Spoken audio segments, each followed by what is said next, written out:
എടാ വെറും 2.5 ലക്ഷം രൂപ റെഡി ക്യാഷ്. അങ്കിളെ കൂടെ കൈ അങ്കിളുടെ കഴിവാ പാരം തന്നെ. ഞാനതൊന്ന് എടുത്തു നോക്കി. പക്ക കണ്ടീഷൻ, വെൽ മെയിൻറ്റൈൻഡ് കാർ. അവന്മാർക്ക് അബദ്ധം പറ്റിയതായിരിക്കും അല്ലേ? അതോ കാശിന് അത്യാവശ്യപ്പെട്ടു നിന്നോ? ഏതായാലും അങ്കിൾ ഇതുവരെ വാങ്ങിയതിൽ പ്രോഫിറ്റ് മേക്ക് ചെയ്ത് തന്നെയായിരിക്കും. പിന്നെ സൂപ്പർ നമ്പറാ, ആ നമ്പറിന് കൊടുക്കണം കാശ്. Well done uncle. Thank you മോളെ. എന്താ അച്ഛനൊന്ന് വന്നേ, ഞാനൊന്ന് വാരി പുണരട്ടെ. സൂപ്പർ കാറാ, ഈ വിലക്ക് ഇത് ഒന്നാന്തരം തന്നെ. അസല് നമ്പറും. അങ്കിൾ എവിടെ? ഒരു കൺഗ്രാചുലേഷൻ പറയണം. അടിപൊളി, 4 പുത്തൻ ടയറാ. ഞാനൊന്ന് അനക്കി നോക്കി, സസ്പെൻഷൻ വളരെ ക്ലിയറാ. വാസുട്ടിന് കണ്ണു പിഴക്കില്ല. പക്ഷേ എന്റെ മകൻ പിഴച്ചു പോയി. ലോകത്തിന്ന് വരെ ഒരു മകനും അച്ഛന്റെ മുഖത്ത് നോക്കി വിളിക്കാത്ത പുളിച്ച തെറിയാ ഇന്ന് എന്റെ മുഖത്ത് നോക്കാതെ വിളിച്ചത്. അറിയാവോ? പലതിന്റെ അർത്ഥം എനിക്ക് മനസ്സിലായില്ല, ഇംഗ്ലീഷിലായിരുന്നു. എന്നാലും അവന്റെ മുഖഭാവം കണ്ടപ്പോ എനിക്ക് മനസ്സിലായി തെറിയാണെന്ന്. എല്ലാവർക്കും ബോധിച്ച വണ്ടി അവന് മാത്രം ബോധിച്ചില്ല. എന്നെ ഈ ആപ്പീസിൽ നിന്ന് പുറത്താക്കിയാലും ശരി, ഞാൻ ഈ വണ്ടി ഇരിക്കുന്ന പ്രശ്നമേ ഇല്ല. എനിക്ക് വാശിയാ. മാറണ്ടേ കൂടെ.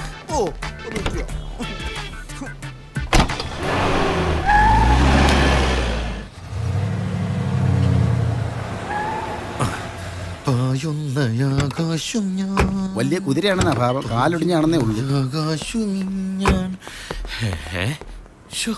ഏകദേശം ഈ ഡയറക്ഷനോട്ടാണല്ലോ ആ വണ്ടി വന്നത്. അതെ സാർ, നമ്മൾ കുറച്ചു മുമ്പ് അവരെ കണ്ടാണല്ലോ. അമ്മ രക്ഷപ്പെടാതിരിക്കാൻ വേണ്ടിയാ ഞാൻ തന്നെ ജീപ്പ് ഓടിച്ചത്. അതൊരു പ്രശ്നമായി. മറ്റവന് നന്നായി വണ്ടി ഓടിക്കാൻ അറിയാം, അതും ഒരു പ്രശ്നമായി. ജോസപ്പേ,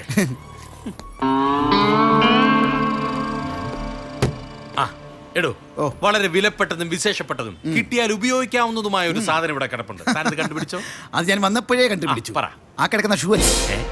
പരട്ട ജോസപ്പേ, അതല്ല. പിന്നെ ഈ ടാക്സി ഇതുപോലെ ഇതിനു മുമ്പ് കണ്ടിട്ടില്ലേ? അതിന് ഇത് മാത്രമല്ലോ, ഇതുപോലെ എത്ര എണ്ണം ഉണ്ട്. അതല്ലടോ, ഒരു ദിവസം രാത്രിയിൽ നമ്മള് KL 01A 999 വണ്ടിയുടെ പിന്നാലെ വന്ന് പൊളിഞ്ഞ വണ്ടികൾ കിടക്കുന്ന സ്ഥലത്ത് വന്നപ്പോ ഒരു ടാക്സി കണ്ടില്ലേ? അത് കറുപ്പും മഞ്ഞല്ലേ? എന്റെ ജോസഫ്, അത് ദൈവം കൊടുത്ത നിറമൊന്നും അല്ലല്ലോ, മനുഷ്യൻ അടിച്ചതല്ലേ. അതേ മനുഷ്യൻ ഈ കളറും അടിക്കരുതോ? അടിക്കാം, പക്ഷെ അന്ന് നമ്പർ ഉണ്ടായിരുന്നല്ലോ. അതും ദൈവം കൊടുത്തല്ല, മനുഷ്യന് മാറ്റാം. വേണമെങ്കിൽ ഇപ്പൊ ഈ ഓഫീസിൽ കയറി ഈ കാറിന്റെ ഹിസ്റ്ററി എനിക്ക് എടുക്കാം. പക്ഷെ ഞാൻ എടുക്കില്ല. അതെന്താണെന്ന് എനിക്കറിയാവോ? എന്തിന്? ഇടോ കോപ്പെ, ആ കാറല്ലേ ഈ കാറ്. ഓ, അത് ശരിയാണ്. എന്നാലും ഇനി എന്താ ചെയ്യേണ്ടതെന്ന് ഞാൻ ആലോചിക്കട്ടെ. അതും വേണം.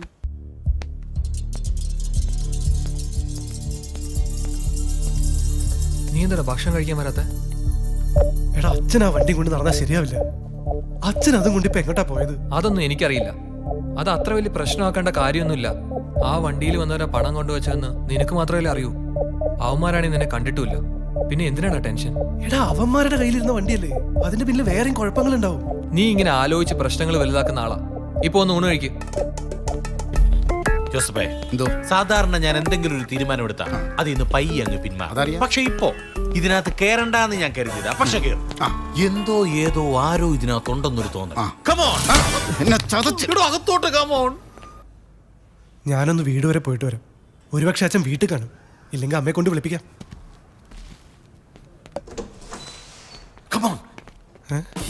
മൂക്കിന്റെ പാലം തല്ലി കൊടുത്തിട്ട് കമോൺ.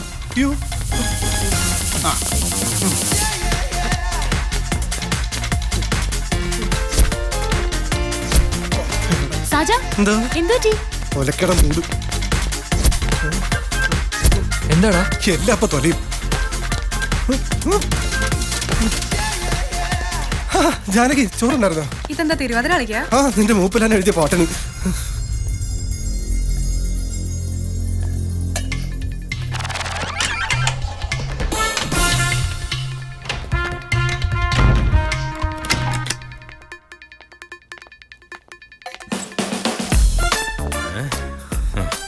നല്ല കളർ കോമ്പിനേഷൻ അല്ലേ? പിങ്കും ഗ്രീൻ. അതെ, ഇതും കൊള്ളാം. എന്താടാ നിക്കുന്നേ? ഇത്ര നേരം ഇരിക്കുവായിരുന്നു സാർ. ഞാൻ വിചാരിച്ച ബഹുമാനം കൊണ്ടാണ്.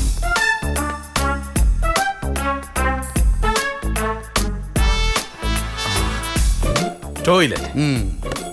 അപ്പൊ ഇതിനാണ് സാറ് തിരക്കി വന്നത്. എന്നാ പിന്നെ പോയിട്ട് വാ.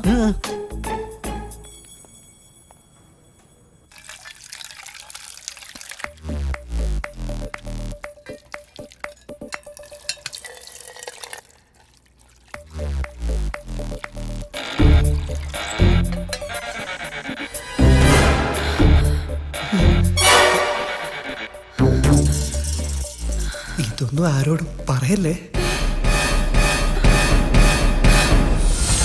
ജോസഫേ, ഇനി ഇവിടെ നോക്കാൻ ബാക്കിയുള്ളത് ഈ ബാത്റൂമിനുള്ളിൽ മാത്രം. ഞാനൊന്ന് പോയി നോക്കണോ? അല്ല, സാറിന്റെ അന്വേഷണം വെച്ച് നോക്കുമ്പോ ഇതിനകത്ത് ഒരു ഒരു കോപ്പനും കാണില്ല എന്നല്ലേ? അതെ, അത് തന്നെ ഞാൻ ഉദ്ദേശിച്ചത്. താനപ്പ എന്റെ മനസ്സ് വായിച്ച്. കുറെ നാളായില്ലേ സാറിന്റെ പുറകെ നടക്കാൻ തുടങ്ങിയിട്ട്. എന്റെ മനസ്സ് പഠിക്കണമെങ്കിൽ താൻ ഇനി ഒരു 100 ജന്മം കൂടെ പോലീസായിട്ട് ജനിക്കണം. ഈ ബാത്റൂമിൽ ആളുണ്ട്, ഞാൻ ഇന്ന് അവനെ പിടിച്ചിരിക്കും. കുറ്റിയിട്ടിരിക്കുകയാണല്ലേ? ചവിട്ടി പൊളിക്ക് സാർ.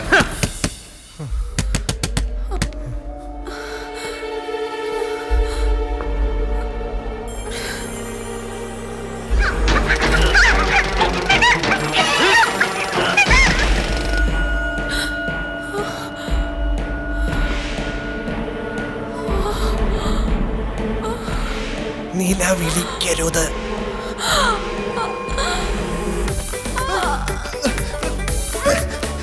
തെറ്റിദ്ധരിക്കരുത്. എടാ ജോസഫേ, എന്നെ ഒറ്റയ്ക്ക് പറഞ്ഞു വിട്ടിട്ട് താൻ ഇവിടെ തന്നെ നിൽക്കുകയാണോ? ഒറ്റയ്ക്ക് പിടിക്കാൻ പോയല്ലേ, പോയി പിടി. ഞാൻ ഡോറ് ചവിട്ടി പൊളിച്ച് അകത്ത് ചെല്ലണം. അതിനകത്തൊരു പെൺകുട്ടി ഉണ്ടാവണം. ഈ SI ഭവന സ്ത്രീപീഡനത്തിന് അവത്താവണം. എന്റെ ജീവിതം കുത്തുപാള എടുക്കണം. ഇതല്ല തന്റെ മനസ്സിലിരിപ്പ്. ബാത്റൂമിനുള്ളിൽ ആരുമില്ല, നമ്മൾ കയറി നോക്കുന്നുമില്ല. തമ്മന്നേ, ഞാനൊന്ന് മൂത്രം ഒഴിച്ചാലോ? ഇവിടെ അതൊക്കെ വൃത്തിയുള്ള സ്ഥലമാണ്. അവിടെ നിന്ന് ഒഴിച്ചാൽ നമുക്ക് പോവുകയല്ല. നമുക്ക് ആ സ്റ്റേഷനിൽ തന്നെ പോയി ഒഴിക്കാം. സ്വർണ്ണമഴയൊന്നും അല്ലല്ലോ ഈ പോകുന്നത്, പിന്നെ എവിടെ ഒഴിച്ചാലും അതാണ്. വാ, ഇതൊക്കെ സ്വർണ്ണമഴ തന്നെ ആയിരിക്കും.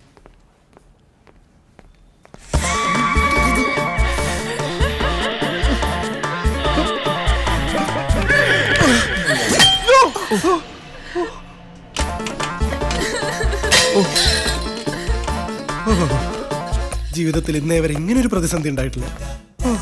എന്നാ ബലമാ ജാനകി. എന്റെ തലമണ്ട പൊട്ടി. ബ്ലഡ് വന്നോ? നീ ഇങ്ങനെ കിടന്ന് ഉരുളൊന്നും വേണ്ട. ഇതൊക്കെ അവളുടെ ഇഷ്ടം കൂടി നോക്കിട്ട് വേണമായിരുന്നു. അതെന്തോന്നു? ഇതിപ്പോ ജാനകി പാത്രം കഴുകാൻ കയറിയോണ്ട് രക്ഷപ്പെട്ടടി.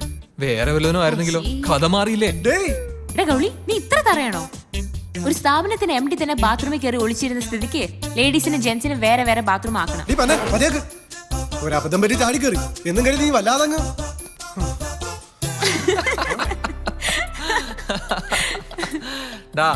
നീ അയാളെ കണ്ട് ഓടി ബാത്റൂമിൽ കയറി ഞാൻ ഊഹിച്ചതാ. പിന്നെ ജാനു പതിവായി ഊണ് കഴിഞ്ഞ് പാത്രം കഴിയുന്നു അതേ സ്ഥലത്താണ്.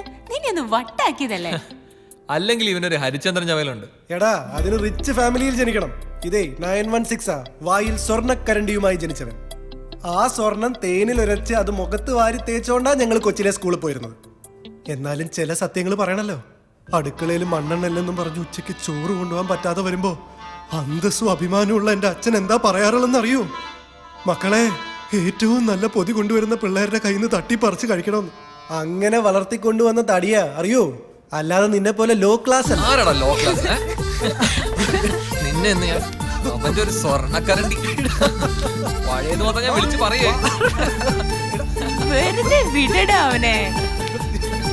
അടങ്ങി കിടക്കണം.